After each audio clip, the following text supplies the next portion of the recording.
Hola, somos Bibliar, capítulos 19, 27, 21, 11. Continuamos hoy, amigo oyente, nuestro estudio en el libro de Génesis.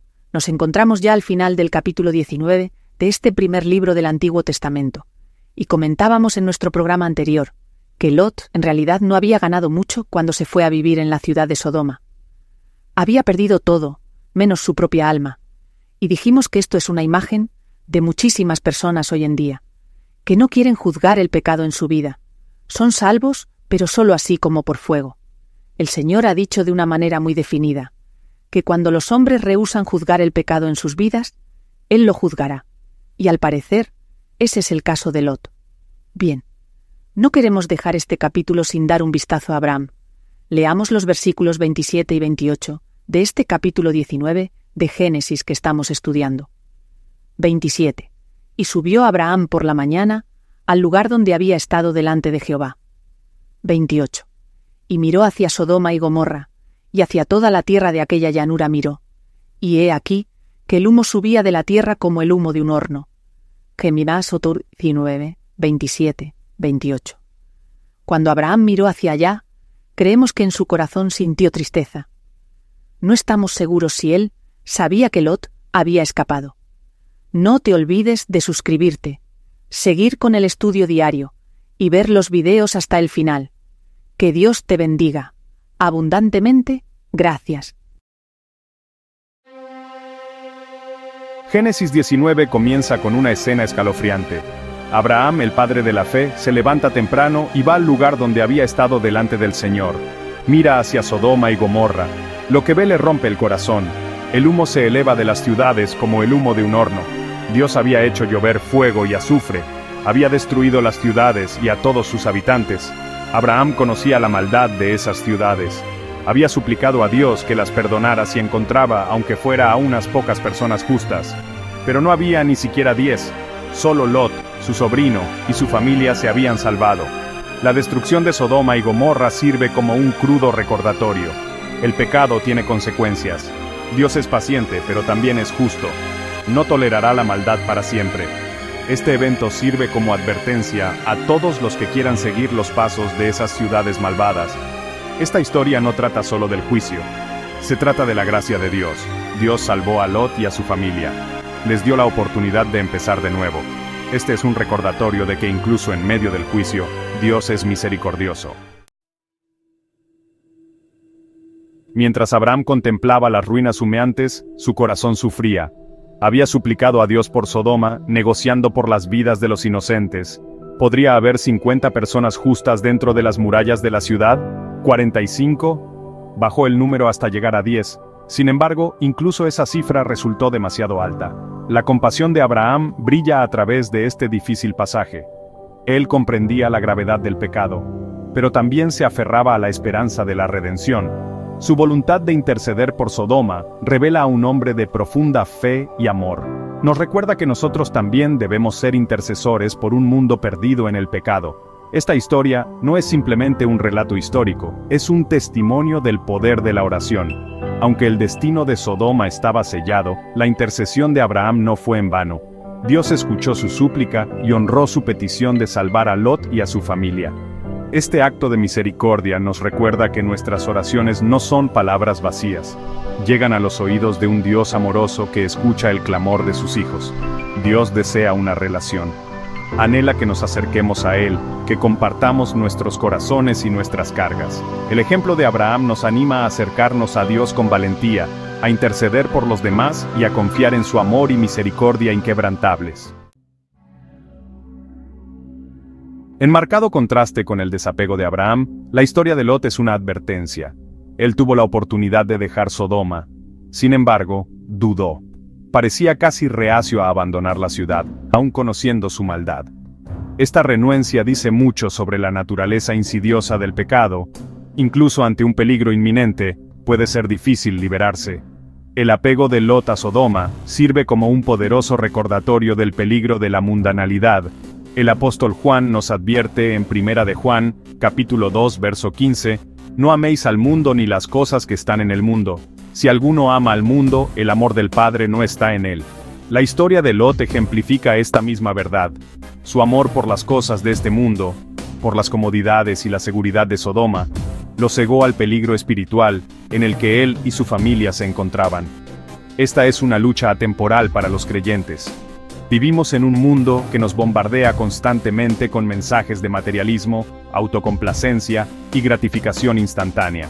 Es fácil enredarse en la búsqueda de los placeres mundanos y perder de vista la perspectiva eterna. La historia de Lot nos desafía a examinar nuestros propios corazones. ¿Estamos tan enamorados de las cosas de este mundo que no podemos ver el peligro que representan para nuestras almas? ¿Estamos dispuestos a sacrificar nuestra relación con Dios por los placeres pasajeros del pecado? La historia de Lot sirve como un recordatorio aleccionador del alto costo de la mundanalidad. Sección 4. La seducción del mundo. Una lucha eterna para los creyentes. La seducción del mundo es una fuerza poderosa. Susurra promesas de felicidad, seguridad y plenitud. Sin embargo, esas promesas son en última instancia vacías. El apóstol Juan nos recuerda que el mundo y sus deseos pasan. Solo los que hacen la voluntad de Dios viven para siempre. En el mundo actual, la atracción hacia la mundanalidad puede ser aún más fuerte que en la época de Lot. Estamos constantemente bombardeados con mensajes que nos dicen que busquemos la riqueza, el estatus y el placer. Estas cosas no son intrínsecamente malas, pero cuando se convierten en nuestro objetivo principal, pueden alejarnos de Dios. ¿Cómo podemos nosotros, como cristianos de hoy en día, resistir la seducción del mundo? La respuesta está en cultivar un amor profundo y permanente por Dios. Cuando centramos nuestras vidas en Cristo, cuando buscamos primero su reino, es menos probable que nos dejemos llevar por las promesas vacías de este mundo. Debemos recordar que nuestra verdadera ciudadanía está en el cielo. Solo estamos de paso por este mundo. Nuestro objetivo final es vivir en la eternidad con Dios. Esta perspectiva puede ayudarnos a mantener nuestras prioridades claras. Puede darnos la fuerza para resistir la tentación y vivir vidas que agraden a Dios. Sección 5. Un mundo a la deriva. Pecados antiguos, tentaciones modernas. El pecado de Sodoma se asocia a menudo con la inmoralidad sexual, en particular, la homosexualidad. Si bien esta interpretación es válida, no es el único pecado que condujo a la destrucción de la ciudad. El profeta Ezequiel enumera los pecados de Sodoma como el orgullo, la gula y la indiferencia hacia los pobres y necesitados. El pecado, en esencia, es rebelión contra Dios. Es apartarse de su amor y sus mandamientos. Tanto en la antigüedad como en la actualidad, el pecado adopta muchas formas. Puede manifestarse como codicia, lujuria, envidia, odio, idolatría, o cualquier otro acto que vaya en contra de la voluntad de Dios. Si bien las expresiones específicas del pecado pueden evolucionar con el tiempo, la causa raíz sigue siendo la misma: un corazón que se aparta de Dios. Los pecados de nuestro mundo moderno, desde el materialismo desenfrenado, y la autocomplacencia hasta la ruptura de la familia, y la devaluación de la vida humana, provienen todos del rechazo de la autoridad de Dios, y del deseo de vivir según nuestros propios deseos egoístas. La historia de Sodoma sirve como un recordatorio atemporal de que el pecado tiene consecuencias. Destruye a individuos, familias y sociedades enteras. Pero también ofrece esperanza. Así como Dios proveyó una vía de escape para Lot y su familia, Él ofrece redención y restauración a todos los que se vuelven a Él en arrepentimiento y fe. Continuamos hoy, amigo oyente, nuestro estudio en el libro de Génesis. Nos encontramos ya al final del capítulo 19 de este primer libro del Antiguo Testamento. Y comentábamos en nuestro programa anterior que Lot en realidad no había ganado mucho cuando se fue a vivir en la ciudad de Sodoma. Había perdido todo menos su propia alma. Y dijimos que esto es una imagen de muchísimas personas hoy en día que no quieren juzgar el pecado en su vida. Son salvos, pero solo así como por fuego. El Señor ha dicho de una manera muy definida que cuando los hombres rehúsan juzgar el pecado en sus vidas, Él lo juzgará. Y al parecer, ese es el caso de Lot. Bien, no queremos dejar este capítulo sin dar un vistazo a Abraham. Leamos los versículos 27 y 28 de este capítulo 19 de Génesis que estamos estudiando. Y subió Abraham por la mañana al lugar donde había estado delante de Jehová. Y miró hacia Sodoma y Gomorra, y hacia toda la tierra de aquella llanura miró. y he aquí que el humo subía de la tierra como el humo de un horno. Cuando Abraham miró hacia allá, creemos que en su corazón sintió tristeza. No estamos seguros si él sabía que Lot había escapado. Posiblemente se enteró más tarde. Pero cuando miró hacia las dos ciudades, es probable que sintió tristeza al pensar en Lot. Abraham no había invertido ni un centavo en esas dos ciudades y por tanto, al llegar el juicio a Sodoma, no le perturbó de ninguna manera. No estaba, pudiéramos decir, enamorado de las cosas de Sodoma ni de las cosas de este mundo. El apóstol Juan dice en su primera epístola, capítulo 2, versículo 15, «No améis al mundo, ni las cosas que están en el mundo». Un predicador dijo en cierta ocasión que él tiene un mensaje que ha titulado «Visitando los puntos de interés en Sodoma», en el cual trata de mirar a Sodoma a través de los ojos del mismo Lot. Seguramente Lot tenía un mal concepto de la ciudad. La esposa de Lot, por su parte, se enamoró de ella. Luego presenta el concepto de Abraham, quien no perdió nada en esa ciudad. También se puede visitar a Sodoma con el Señor y mirarla desde el punto de vista de Dios. Es una lástima, amigo oyente, que la iglesia no esté mirando al pecado de la sodomía como el Señor lo mira. No creemos que sea más grande hoy que lo que ha sido en el pasado. Lamentablemente, hay un porcentaje grande de nuestra población que es homosexual y que se entrega a la perversión. Hoy hablamos de ella en una manera mucho más franca que antes. De hecho, hace 10 años, quizá ni nos habríamos atrevido a mencionar esto por radio. Pero es algo que se discute por todos lados hoy. Ahora, ¿cuál debe ser la actitud del cristiano con respecto a ella hoy día? Lot en su día sabía que era maldad. Dios la juzgó. ¿No es suficiente, pues, que el Hijo de Dios hoy sepa que no debe comprometerse con este tipo de cosas? Es pecado. Unos dicen que el gustar de la sodomía es una enfermedad. Lo mismo se dice en cuanto al alcoholismo. Y por supuesto que es una enfermedad. Claro que tal persona está enferma, pero ¿qué fue lo que le causó, lo que le impulsó a tomar la primera bebida? Y luego a continuar bebiendo hasta que llegó a convertirse en un alcohólico, en un enfermo. Amigo oyente, el pecado fue la causa, el pecado es el problema. Así es como lo llama el apóstol Pablo en el primer capítulo de su epístola a los Romanos, y Dios dice que los entregó. Este capítulo 19 de Génesis, pues, es muy importante para la generación de nuestros días. Y llegamos ahora al capítulo 20. Tenemos aquí un capítulo que no nos parece demasiado importante. Lo que encontramos aquí es algo que pensamos que nos gustaría excluir.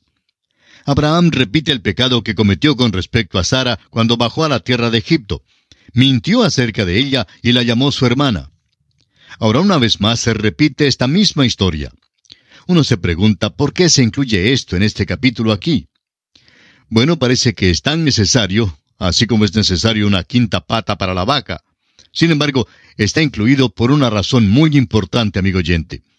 Abraham y Sara tendrán que encarar y corregir este pecado antes de que puedan tener a Isaac, antes de que puedan recibir la bendición. Amigo oyente, mientras usted y yo no estemos dispuestos a encarar y corregir el pecado en nuestras vidas, no habrá bendición para nosotros. Este fue un convenio pecaminoso el que hicieron a Abraham y Sara a donde quiera que iban. En vez de confiar en Dios, entraron en este complot que era solo una parte de la verdad. Y debían juzgarlo, antes de que les naciera un hijo y antes de que Abraham llegara a la prueba final de sacrificar a Isaac. Ahora el versículo 1 y el versículo 2 de Génesis capítulo 20 nos dicen: De allí partió Abraham a la tierra del Negev, y acampó entre Cades y Shur, y habitó como forastero en Gerar. Y dijo Abraham de Sara su mujer: Es mi hermana. Y Abimelech, rey de Gerar, envió y tomó a Sara. Ahora esto es muy interesante. ¿Cree usted que Sara era bonita, era bella? Bueno, aquí tiene casi los 90 años, y en realidad era muy hermosa, amigo oyente. No hay muchas mujeres que puedan llenar los requisitos de este departamento en particular. Ahora Abraham viaja algo lejos hacia el sur de la tierra. Ha ido más allá de Cades Barnea, a donde los hijos de Israel subieron y no podían entrar en la tierra. Ha bajado a Gerar, y no creemos que debiera haberlo hecho. Sea lo que fuera, miente una vez más en cuanto a Sara. Luego, Dios aparece a Abimelech, rey de Gerar, en sueños. Y quisiera leer la confesión de Abraham después de que Abimelech se entrevista con él. Es lo que hace importante este capítulo y revela el hecho de que a Abraham y a Sara no les nacerá Isaac hasta cuando encaren y corrijan el pecado que hay en sus vidas. Recuerde que este pecado data desde su convenio más temprano. Leamos los versículos 11 y 12 de este capítulo 20 de Génesis. Y Abraham respondió, porque dije para mí, ciertamente no hay temor de Dios en este lugar, y me matarán por causa de mi mujer. Y a la verdad también es mi hermana, hija de mi padre, mas no hija de mi madre, y la tomé por mujer. Abraham está hablando con Abimelech, quien está grandemente perturbado al pensar que Abraham hiciera tal cosa y mintiera acerca de su esposa. Es fácil ver que no está confiando en Dios. Sintió como si estuviera viajando a un lugar impío, pero descubre que Abimelech tiene una percepción superior del bien y del mal. Al parecer, era un hombre que conocía a Dios, y un hombre que puso un valor grande sobre el carácter. Notará usted que el pobre Abraham no se ve tan grande aquí al lado de Abimelech. Y procede entonces a confesarle todo. Es en realidad la verdad a medias y una mentira a medias. Ella es la media hermana de Abraham y también su esposa. Leamos ahora el versículo 13 de Génesis, capítulo 20, que dice, y cuando Dios me hizo salir errante de la casa de mi padre, yo le dije, esta es la merced que tú harás conmigo, que en todos los lugares a donde lleguemos digas de mí, mi hermano es. Podemos ver aquí que al empezar su viaje, Abraham no confiaba completamente en Dios. Él y Sara hicieron un convenio que a donde quiera que fueran y que les pareciera que Abraham pudiera ser asesinado por causa de su esposa Sara, entonces diría que él era su hermano. Eso impediría que Abraham fuera muerto, o por lo menos así pensaban. Hicieron pues ese pequeño convenio y ya lo habían utilizado una vez antes en Egipto. Y aquí lo usan una vez más. Ese pecado pues debe ser encarado y corregido antes de que Dios escuche y conteste la oración de enviarles un hijo. Isaac no nacerá hasta cuando encaren y corrijan este pecado. ¿Cuántos cristianos hoy día no juzgan el pecado en sus vidas y por tanto no reciben bendiciones? Francamente, creemos que tendríamos un verdadero avivamiento en las iglesias si hubiera confesión de pecado por parte no tan solo de los miembros, sino también de los líderes. No hablamos de una confesión pública, nos referimos más bien a encarar y corregir y confesar los pecados que se encuentran dentro de nuestras vidas. Amigo oyente, no creemos que habrá bendición alguna hasta cuando encaremos esa situación. El apóstol Pablo en su primera carta a los Corintios, capítulo 11, versículos 28 al 32 dice, por tanto, pruébese cada uno a sí mismo, y coma así del pan y beba de la copa, porque el que come y bebe indignamente, sin discernir el cuerpo del Señor, juicio come y bebe para sí. Por lo cual hay muchos enfermos y debilitados entre vosotros, y muchos duermen. Si pues nos examinásemos a nosotros mismos, no seríamos juzgados. Mas siendo juzgados, somos castigados por el Señor, para que no seamos condenados con el mundo. Amigo oyente, la iglesia y muchos creyentes se ven impedidos de recibir raudales de bendiciones porque no desean, no están dispuestos a encarar y a corregir el pecado en sus vidas. Esta es una tremenda lección, una gran lección espiritual que encontramos aquí en este capítulo 20 del libro de Génesis. Y nos encontramos ahora ante el capítulo 21. En este capítulo llegamos al nacimiento de Isaac, la expulsión de Agar e Ismael, y los días de Abraham en Beerseba. Leamos los versículos 1 y 2 de este capítulo 21 de Génesis que seguimos estudiando. Visitó Jehová a Sara como había dicho, e hizo Jehová con Sara como había hablado. Y Sara concibió y dio a Abraham un hijo en su vejez, en el tiempo que Dios le había dicho. Note usted que hay una analogía muy notable entre el nacimiento de Isaac y el nacimiento de Cristo. Creemos que el nacimiento de Isaac se nos relata por eso mismo. Antes de que naciera Cristo, Dios puso de manifiesto al género humano esta gran verdad. Isaac nació en el tiempo determinado que Dios había prometido. Cristo también nació en el cumplimiento del tiempo. El apóstol Pablo en su carta a los Gálatas, capítulo 4, versículo 4, dice, Pero cuando vino el cumplimiento del tiempo, Dios envió a su Hijo, nacido de mujer y nacido bajo la ley. Ahora los versículos 3 al 8 de Génesis capítulo 21 nos dicen: Y llamó Abraham el nombre de su hijo que le nació, que le dio a luz Sara, Isaac. Y circuncidó Abraham a su hijo Isaac de 8 días, como Dios le había mandado. Y era Abraham de 100 años cuando nació Isaac su hijo. Entonces dijo Sara: Dios me ha hecho reír, y cualquiera que lo oyere se reirá conmigo. Y añadió: ¿Quién dijera a Abraham que Sara habría de dar de mamar a hijos? Pues le he dado un hijo en su vejez. Y creció el niño y fue destetado. E hizo Abraham grande banquete el día que fue destetado Isaac. Ahora tenemos aquí unas verdades muy notables que debemos entender. En primer lugar, el nacimiento de Isaac fue un nacimiento milagroso. Fue contrario a la naturaleza.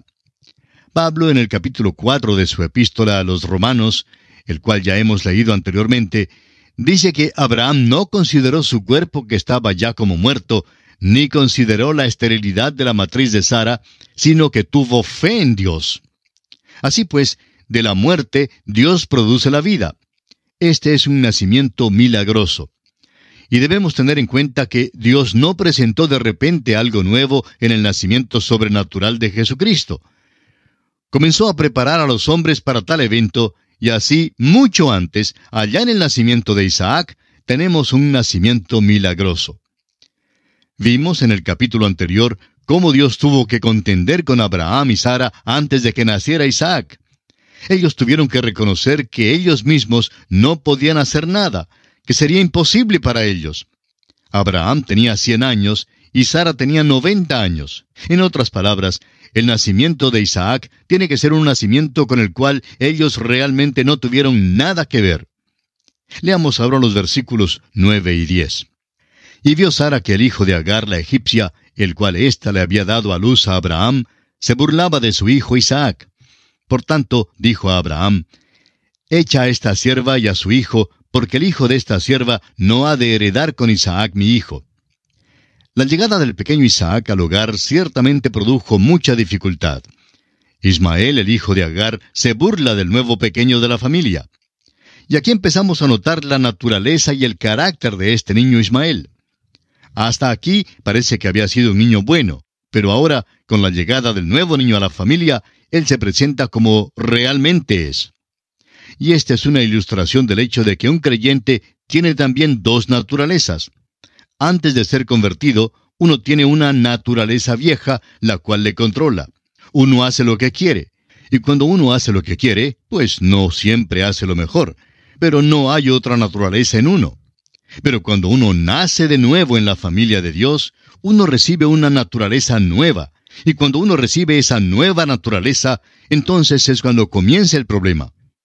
El apóstol Pablo nos dice en el versículo 15, capítulo 7 de su epístola a los Romanos, que hay una lucha entre la naturaleza nueva y la vieja. Él dice: porque lo que hago no lo entiendo, pues no hago lo que quiero, sino lo que aborrezco, eso hago. Pablo está diciendo que la naturaleza nueva no quiere hacer lo que la naturaleza vieja quiere que haga, pero la naturaleza vieja tiene el control. Pero llega el momento, amigo oyente, en que una persona tiene que decidir de qué manera piensa vivir, es decir, cuál es la naturaleza que le va a gobernar. Tiene que tomar o hacer una decisión, y esto tiene que ver con lo que llamamos rendición al Señor. O bien permite que el Espíritu Santo obre en su vida y le controle, o bien se deja dominar por la energía de la carne. No hay otra alternativa para el Hijo de Dios, amigo oyente. Ahora se nos dice aquí que el hijo de la sierva debe ser echado fuera. Eso se aplica también a nuestras vidas con respecto a las dos naturalezas. Pero notemos ahora algo interesante aquí.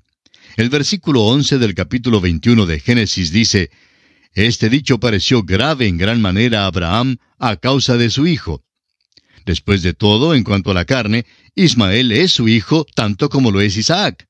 Y después de todo, Isaac es solo un nene recién nacido, y Abraham no sabe mucho de él todavía.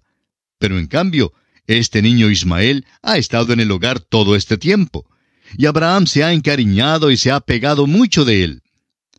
De modo que es muy doloroso lo que Abraham tiene que hacer, es decir, tener que despedirle. Volvamos ahora a lo que dijimos antes. Dios no aprobó la conducta de Abraham y Sara. Y ahora están cosechando los resultados. Y es muy doloroso para Abraham el tener que despedir o echar a este niño. Pero amigo oyente, el pecado es pecado. Y Dios nunca aprueba el pecado. Dios nunca tuvo la intención de aprobar lo que hizo Abraham.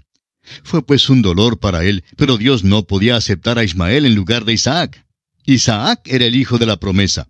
Y la pobre Sara no podía soportar que el niño Ismael se burlara de su hijito. Y es que en nuestra vida tampoco podemos vivir con las dos naturalezas. Cada uno de nosotros tiene que tomar una decisión. El primer capítulo de Santiago, versículo 8, dice: el hombre de doble ánimo es inconstante en todos sus caminos. Eso explica la inestabilidad y la incertidumbre que hay entre tantos cristianos hoy en día. Quieren ir con el mundo y a la vez quieren andar con el Señor. Son esquizofrénicos espirituales. Tratan de hacer las dos cosas al mismo tiempo y eso es imposible. Los griegos tenían una carrera donde juntaban a dos caballos y un hombre colocaba un pie en un caballo y el otro pie en el otro caballo. Creo que ya mencionamos esto anteriormente. Bueno, esta era una gran carrera mientras que los dos caballos corrían juntos en la misma dirección. Usted y yo, amigo oyente, tenemos dos naturalezas. La una es el caballo negro y la otra es el caballo blanco.